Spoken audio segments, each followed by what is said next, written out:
નમસ્કાર, GS news 24/7 માં આપનું સ્વાગત છે। હવે જોઈએ આજના સમાચાર।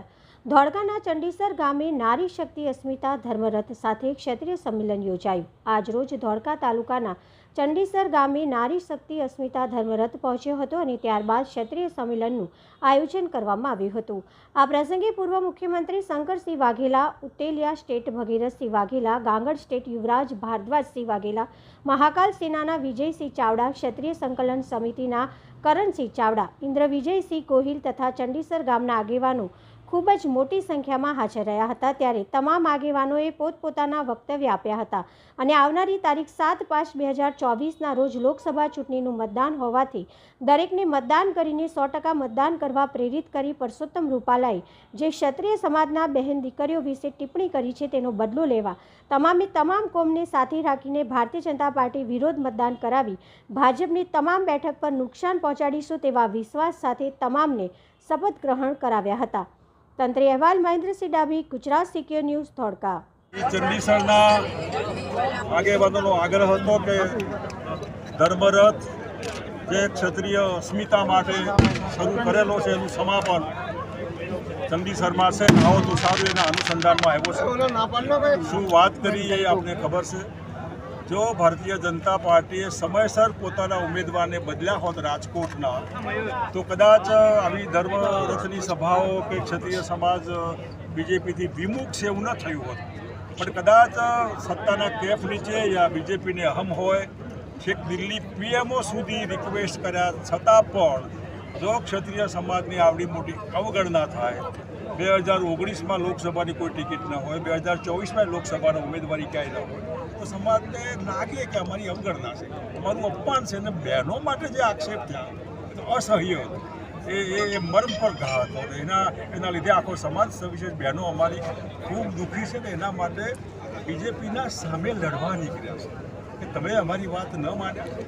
આટલો મોટો સત્તાનો તમને અહમ કે આટલું મોટું અભિમાન, અને એના અનુસંધાનમાં તમે જોયું કે લાખોની સંખ્યામાં જાહેર સભાઓ થઈ રહી છે, ગુજરાતના ખૂણે ખૂણે થઈ રહી છે, ભારતીય જનતા પાર્ટી પ્રવેશ મંદિરના બેનરો લાગી ગયા છે અને મોટી સંખ્યામાં મતદાન કરવા માટેનું પ્રણ લીધું હોય એવું આ સભાના ત્યાં સમાચારો ઉપરથી આપણને લાગે। આપ જાણો છો એ પ્રમાણે સમગ્ર ગુજરાતના 16 જિલ્લાઓમાં ધર્મરથ ફરી રહ્યો હતો।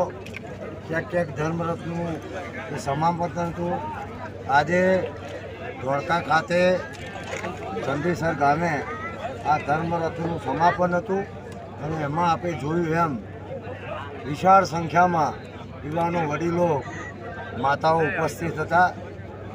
ધર્મરથના માધ્યમથી અસ્મિતાને ઉજાગર કરવા માટે અમે ગામે ગામ ફર્યા અને એમાં ના કેવળ ક્ષત્રિય સમાજ, તમામ સમાજોએ ધર્મરથનું ભવ્ય સ્વાગત કર્યું અને ક્ષત્રિય સમાજ તો તમામ સમાજોને સાથે લઈ અને ચાલવાવાળો સમાજ છે।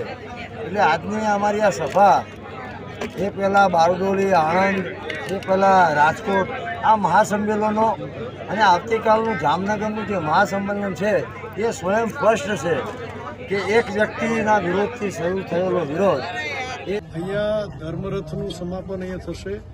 ત્યારબાદ અહીંયા ખૂબ મોટી સંખ્યામાં, તમને હું 10,000 ને 15,000 ને એવું કહીશ, હું આંકડાકીય વિશેષ માહિતી નહીં આપું।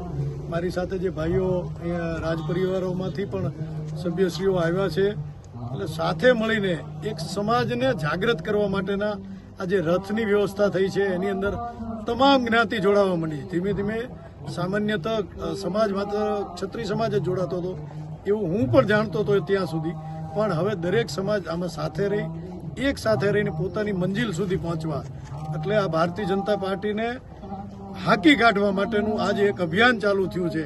એની અંદર બધાય સાથે જોડાના છે। પરસોત્તમનું પાપ બધાને નડશે એવું મને લાગી રહ્યું છે।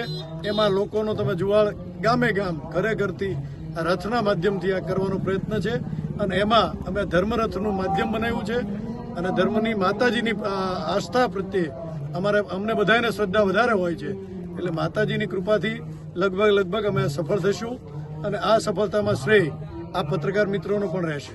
જય